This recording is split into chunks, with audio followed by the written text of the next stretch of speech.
Imagine acordar amanhã e encontrar vestígios de uma cultura inteira gravados em pedras onde você sempre viu apenas campos secos. Você toca a superfície áspera de uma tabuleta e sente o mesmo frio que sentiriam dedos há milênios. Ouve o eco de passos em corredores que supostamente nunca existiram. Sente no ar o cheiro de resina velha e carvão queimada, como se ali tivesse havido um ritual recente. Onde você está agora é uma planície arqueológica que desafia cronologias. Estruturas complexas, sinais de escrita e restos humanos que não se encaixam nas linhas que traçamos para a origem da civilização.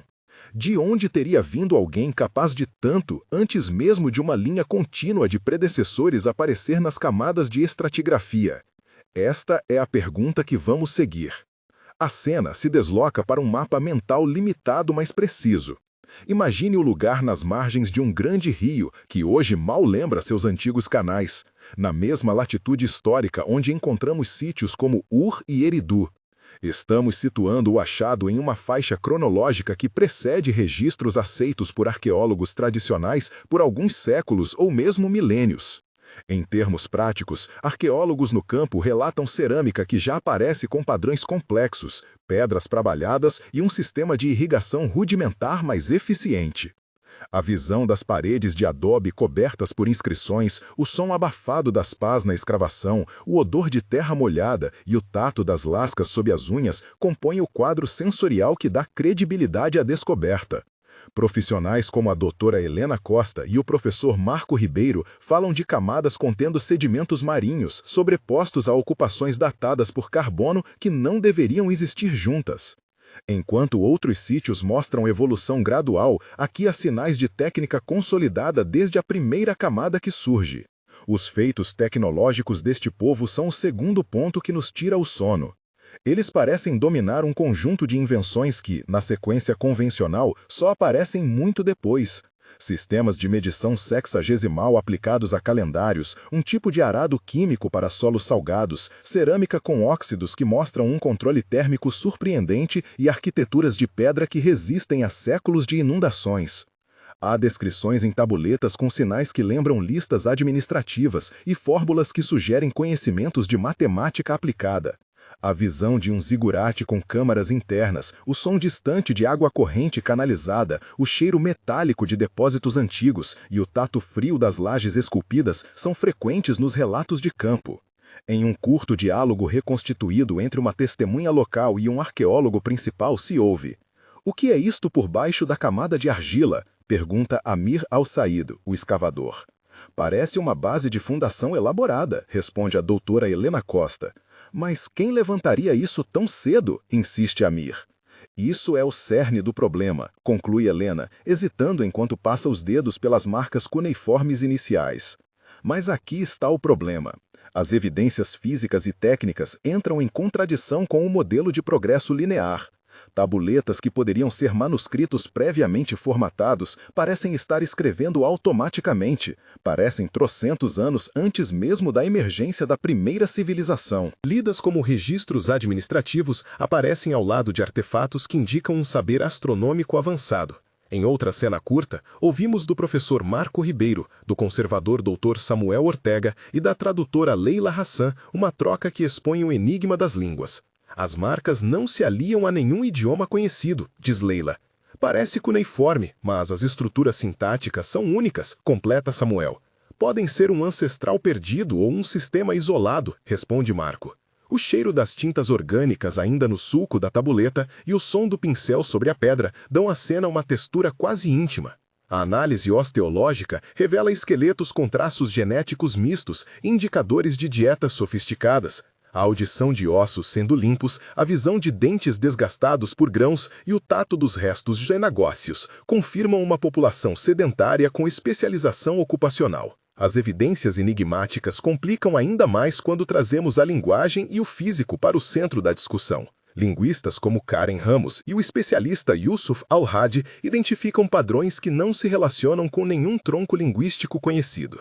Há listas reais cuja cronologia, segundo estudos de radiocarbono de amostras publicadas no Museu Nacional, antecedem epopeias como versões tardias do dilúvio em outros textos. A visão de uma tabuleta quebrada com selos ainda intactos, o som seco de fragmentos sendo colocados sobre uma mesa de luz, o cheiro de cola de restauração e o tato do papel para anotar leituras compõem o laboratório da investigação.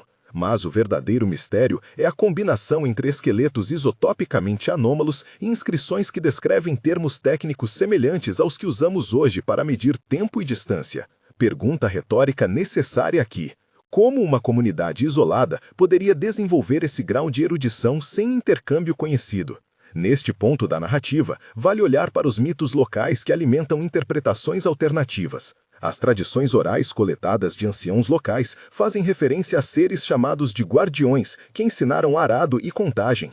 Em selos funerários, aparecem figuras altas com olhos destacados, e alguns interpretam essas imagens como uma descrição de entidades que hoje rotulamos como Anunnaki. Uma cena interpretativa traz ao diálogo o historiador Amir Ben Youssef, a curadora Maria Nassar e o leitor de textos antigos Lorenzo Duarte. Essa imagem pode ser simbólica, diz Maria, passando a mão sobre um relevo polida. Ou pode ser uma memória codificada, responde Lorenzo, com a voz baixa, enquanto Amir confronta ambos. Se são memórias codificadas, por que aparecem em locais tão distintos? A visão das representações, o som de páginas sendo folheadas, o cheiro de pergaminho antigo e o tato do selo esculpido criam uma atmosfera que mistura reverência e dúvida. Um momento de surpresa ocorre quando uma tabuleta descreve um mapa celeste com configurações que parecem corresponder a posições planetárias observáveis apenas milênios depois, um detalhe que reenfatiza o gatilho do conhecimento astronômico inexplicável. As teorias modernas se alinham em 3 grandes frentes e geram debates acalorados. Teoria 1 é a explicação acadêmica clássica, difusão cultural e múltiplas ondas migratórias. Teoria 2 assume uma civilização perdida, que teve conhecimento avançado e foi apagada por cataclismo. Teoria 3 propõe uma interpretação alternativa envolvendo contato ou inspiração externa, explicada por alguns autores como influência de visitantes extraordinários. No debate público, entram nomes como o arqueólogo conservador Dr. Samuel Ortega, o epigrafista professor Marco Ribeiro, a autora controversa Ana Letícia Martins, o jornalista científico Rafael Soares, o antropólogo Amir Ben Youssef, a linguista Karen Ramos, o oficial de conservação Yusuf Al-Hadi e a curadora Maria Nassar. Cada um apresenta evidências a favor e contra. Datações por radiocarbono e análises isotópicas apoiam ocupações antigas, mas não explicam a origem das listas administrativas. Comparações estratigráficas mostram interrupções que poderiam indicar catástrofes locais. As semelhanças mitológicas entre regiões são sugestivas, porém inconclusivas. Existem trocas contundentes em público entre defensores e críticos, com diálogos que ilustram a tensão. Não podemos aceitar teorias extraordinárias sem provas, afirma Samuel, e não podemos ignorar padrões que se repetem em espaços amplos, rebate Ana Letícia. A verdade pode estar no meio, propõe Rafael, ponderando, enquanto Karen tenta decifrar sinais linguísticos que continuam a existir. Se você está se perguntando como algo assim poderia existir, você não está sozinho. Com base no que mostramos até agora, qual explicação parece mais plausível para você? Migração, civilização perdida ou intervenção de outra ordem? Escreva migração, civilização perdida ou outra e explique em uma frase por que escolheu isso. As melhores ideias e fontes citadas nos comentários ajudam nossa equipe a checar hipóteses e inspirar vídeos futuros. Agora que já lemos a sua opinião, vamos seguir para as evidências mais controversas e ver os especialistas realmente dizem. Mas aqui está o problema a partir do desaparecimento e do legado. Essa cultura se dilui nos estratos arqueológicos, absorvida por povos posteriores ou eliminada por eventos naturais. Exemplos de legado aparecem em leis de propriedade que retomam termos antigos, em práticas agrícolas adaptadas a ciclos solares descritos em tabelas e até em narrativas épicas que incorporam memórias oblíquas. A visão de documentos jurídicos posteriores com palavras semelhantes, o som de consultas em arquivos, o cheiro de mofo em pergaminhos e o tato de páginas sendo passadas constituem a transmissão cultural que perdura.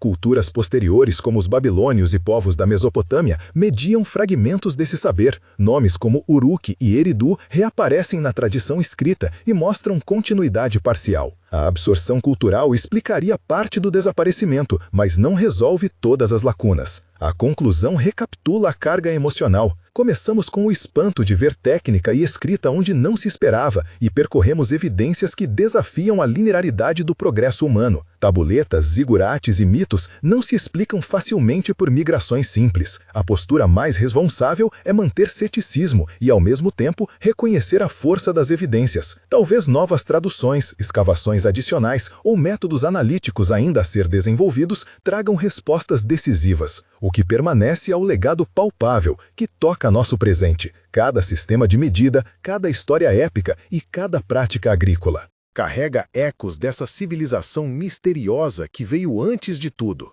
Se você quer acompanhar investigações como esta, inscreva-se no canal para receber análises com fontes citadas e debate fundamentado. Compartilhe suas hipóteses nos comentários e junte-se à comunidade que ajuda a construir a próxima parte dessa história. Entender o passado é entender quem somos hoje.